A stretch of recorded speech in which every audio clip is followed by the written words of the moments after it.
Bem, dando prosseguimento, vamos falar agora do conceito de classe de equivalência.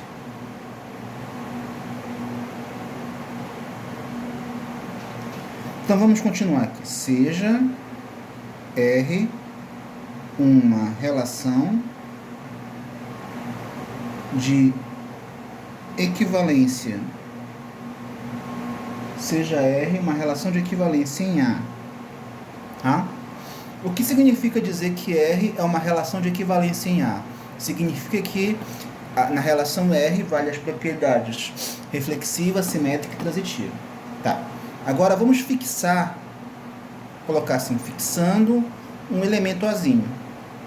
Eu pego um elemento do conjunto e fixo, é um elemento Azinho, tá? Nessas condições, chama-se classe de equivalência, classe de equivalência de A, e indica-se por, assim, né, A com uma barra em cima, ao conjunto.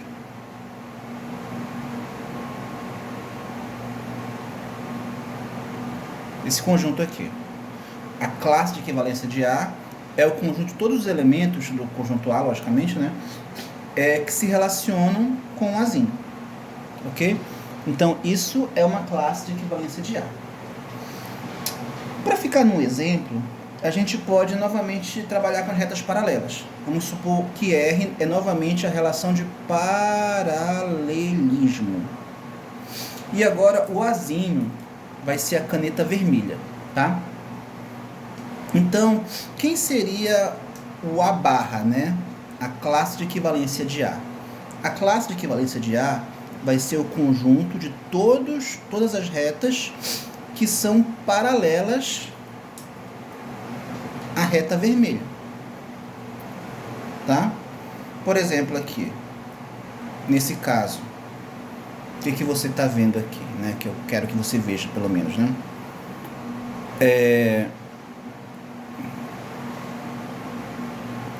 A caneta azul, ela é paralela à caneta vermelha. Ou seja, satisfaz a condição, né? Azul se relaciona com a vermelha a partir da relação de paralelismo. Então eu posso dizer que, colocar assim, vou chamar de B, tá? O azul seria o B. O B pertence à classe de A. Voltando para... Só que olhando assim, deixa eu tentar colocar de novo aqui. Tá, então o azul se relaciona com o vermelho e a relação é a relação de paralelismo. Então, o azul pertence à classe de equivalência do vermelho. Porém, o preto já não pertence, né? Então, ficaria assim, vou chamar de C, tá? Preto não pertence à classe de equivalência do vermelho. Ok? Então, vamos dar continuidade, né?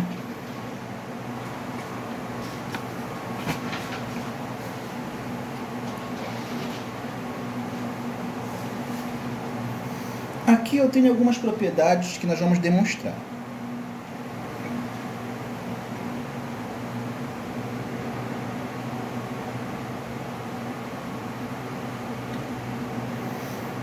Vou colocar assim, seja R uma classe de equivalência em A, dados A e B pertencentes ao Azão, vem as três propriedades aqui. A primeira, que o A pertence à classe. Vou riscar aqui, tá bom, gente? Não tem apagador. O Azinho pertence à classe de A.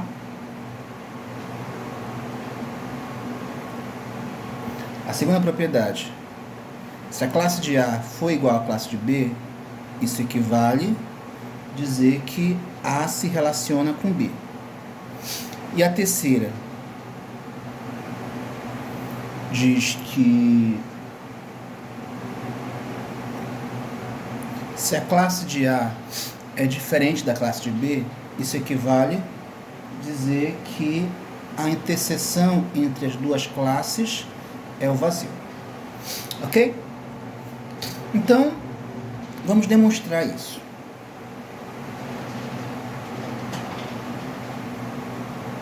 Demonstrações, né? A primeira que eu quero demonstrar é que A pertence à classe de A. Então vamos provar. Prova.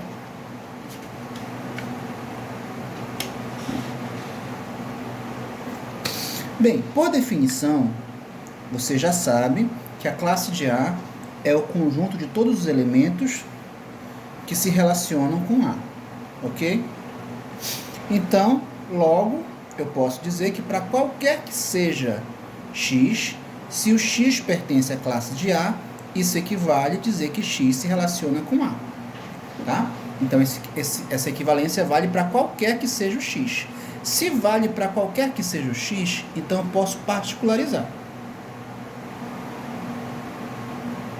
Então, particularizando, o x como o x pode ser qualquer coisa, qualquer que seja, então eu posso tomar o x como sendo o próprio A.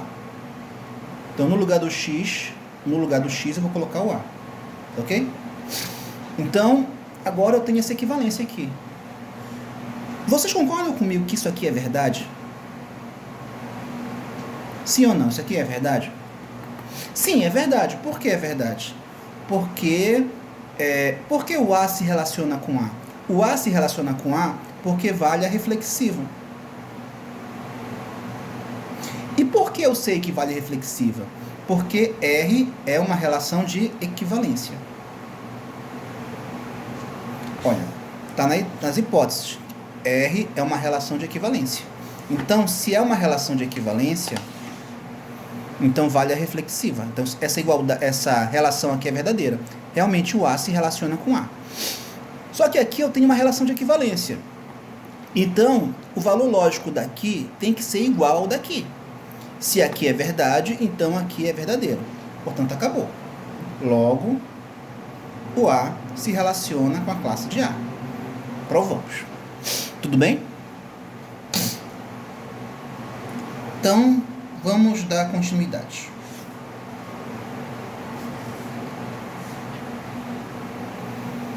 A segunda propriedade que eu quero provar é que se essa igualdade acontecer, então A se relaciona com B. Então vamos provar isso. Prova.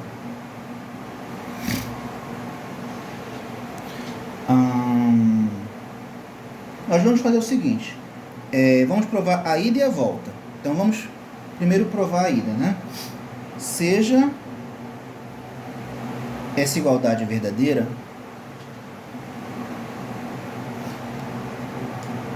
então, né, se a classe de A é igual à classe de B, então, qualquer que seja x, se x pertence à classe de A, isso equivale que x pertence à classe de B. Por quê? Conjuntos iguais têm os mesmos elementos. Então, todo elemento daqui é daqui. E todo elemento daqui é daqui. Ok? Isso para qualquer que seja o x. Se vale para qualquer que seja o x, então eu posso particularizar, né? Então, particularizando. Ou melhor, antes de particularizar, eu posso fazer o seguinte. Daí, isso aqui, né, nós já vimos, por definição, que se x pertence à classe de A, então x se relaciona com A. E se x pertence à classe de B, perdão, então x se relaciona com B. Então nós temos isso, ok? Bem, Agora sim. Particularizando. O que nós temos?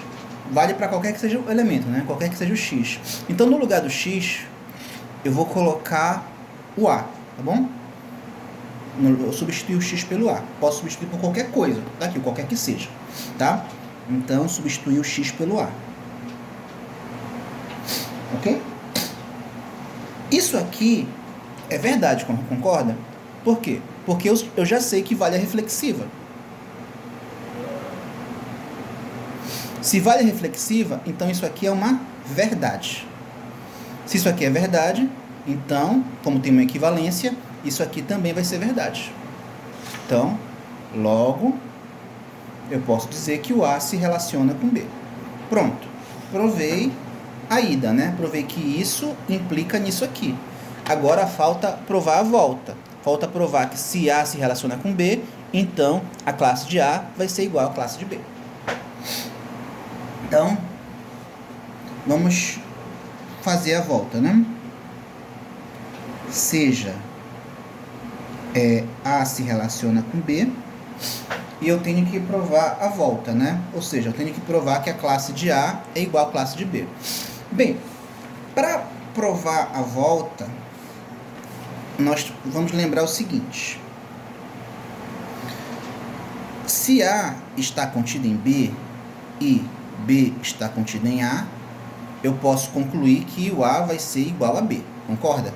Se todo elemento de A for elemento de B e todo elemento de B for elemento de A, então os conjuntos são iguais, porque eles têm os mesmos elementos. Ok? Então vamos lá. Vamos pegar essa ideia.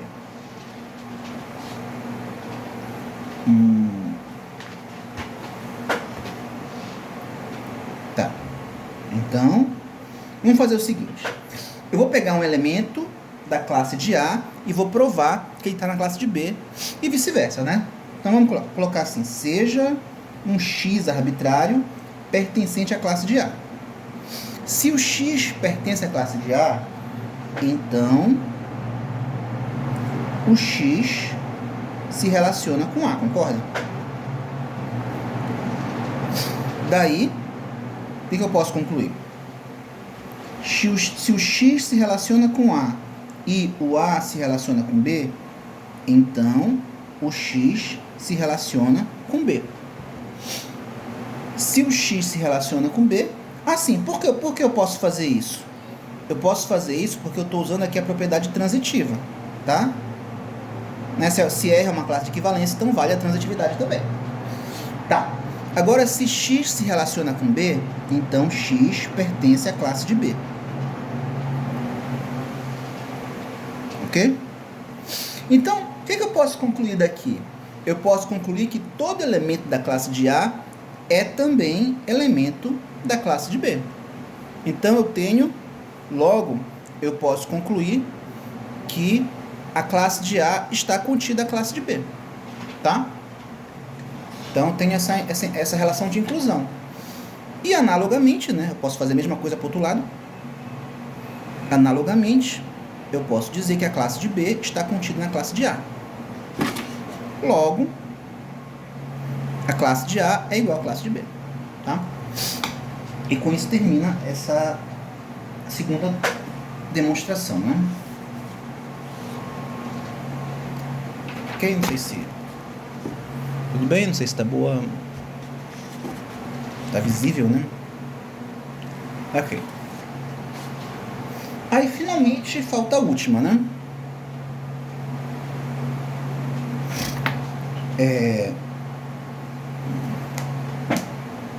O que diz a última?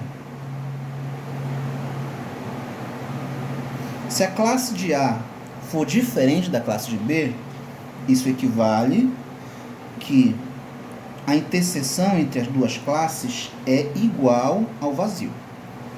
Ok? Então vamos provar isso. Prova.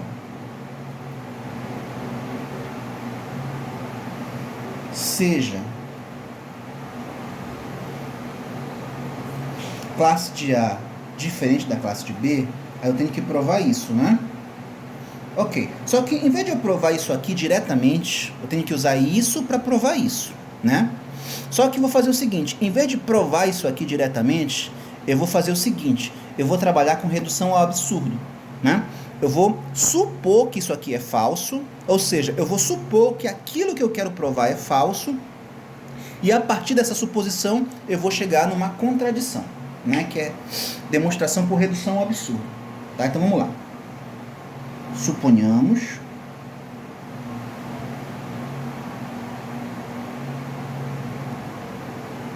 por absurdo que isso aqui é falso. Vou supor por absurdo que aquilo que eu quero provar é falso, tá? Ou seja, a interseção é diferente do vazio. E o que significa dizer que a interseção é diferente do vazio? Significa dizer que tem alguém aqui dentro, que tem elemento. Então, eu vou pegar um elemento qualquer desse conjunto e vou chamar de Q, tá? Vou colocar assim, tome um Q pertencente à interseção. Por que eu posso tomar um elemento aqui na interseção? Porque eu sei que a interseção não é vazia, então tem alguém. E esse alguém, né, eu peguei um e chamei de Q, ok? Tá. Logo, o que significa dizer que um elemento pertence à interseção? Significa dizer que ele pertence a ambos, simultaneamente. Então, ele pertence à classe de A e pertence à classe de B. Ok?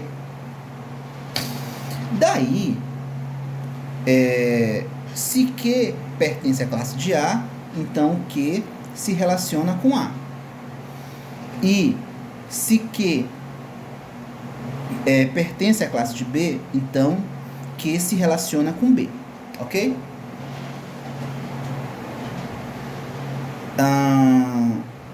Segue que se o Q se relaciona com A, então o A se relaciona com Q. Por que eu posso inverter? Eu posso jogar o A para a esquerda e o Q para a direita. Porque eu sei que vale a simetria. Já que R é uma relação de equivalência, então vale a propriedade simétrica. E eu vou repetir isso aqui. Q se relaciona com B. Ok?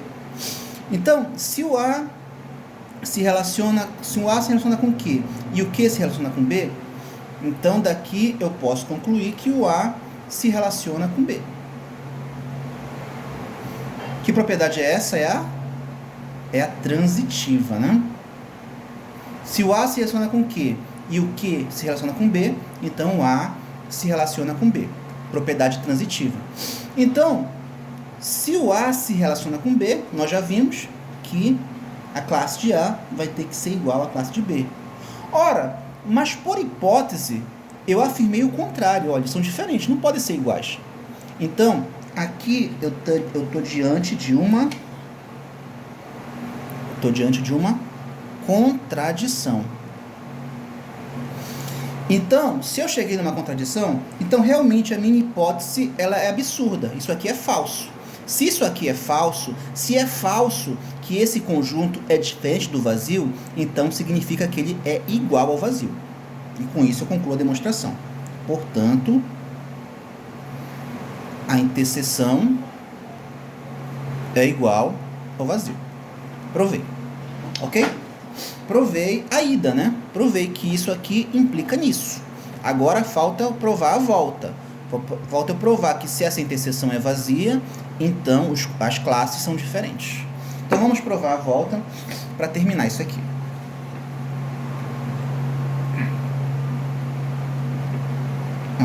Então vamos lá. Seja a interseção vazia. Então eu vou provar que se a interseção for vazia, então a classe de A vai ter que ser diferente da classe de B. Então vamos lá. Aí novamente eu vou provar por absurdo, né? Eu quero provar isso. Então eu vou supor o contrário disso e chegar numa contradição. Então vamos lá. Suponhamos por absurdo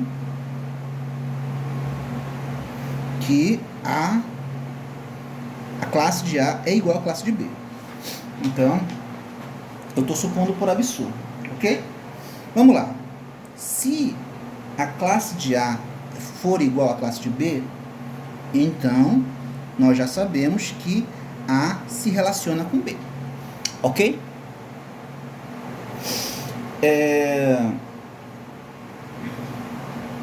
Assim, você sabe que o A se relaciona com A, concorda? Vou colocar assim. Assim como o A se relaciona com A. Por que eu sei que o A se relaciona com A? Por causa da propriedade reflexiva. Então, assim como o A se relaciona com A, temos... O que eu vou ter? O A se relaciona com A e o A se relaciona com B, ok? Vou para cá. Se o A se relaciona com A, então o A pertence à classe de A. E se o A se relaciona com B, então o A também pertence à classe de B. Ou seja, o Azinho pertence a ambos os conjuntos, a ambas as classes. Então, isso significa que o Azinho pertence à interseção das duas classes. Ok? Bem, se o Azinho pertence à interseção das duas classes, então eu posso concluir que a interseção é diferente do vazio. Por que a interseção é diferente do vazio? Porque tem elemento, olha, esse elemento aqui está na interseção. Então, a interseção não pode ser vazia. Só que por hipótese, ela é vazia. Ou seja, eu tenho uma contradição. Ok? O que é uma contradição? Contradição é quando eu me... É literalmente contradizer, né? Eu digo, depois eu vou contra aquilo que eu disse. Ou seja, eu afirmo uma coisa, depois eu tô negando aquilo que eu afirmei. Eu cheguei numa contradição. Se eu cheguei numa contradição, então a minha hipótese realmente é absurda. Então isso aqui não pode acontecer. A classe de A não é igual à classe de B. Então, portanto, eu posso concluir que a classe de A tem que ser diferente da classe de B. E com isso, concluímos a nossa demonstração, como queríamos demonstrar. Ok, pessoal? Então, por hoje chega.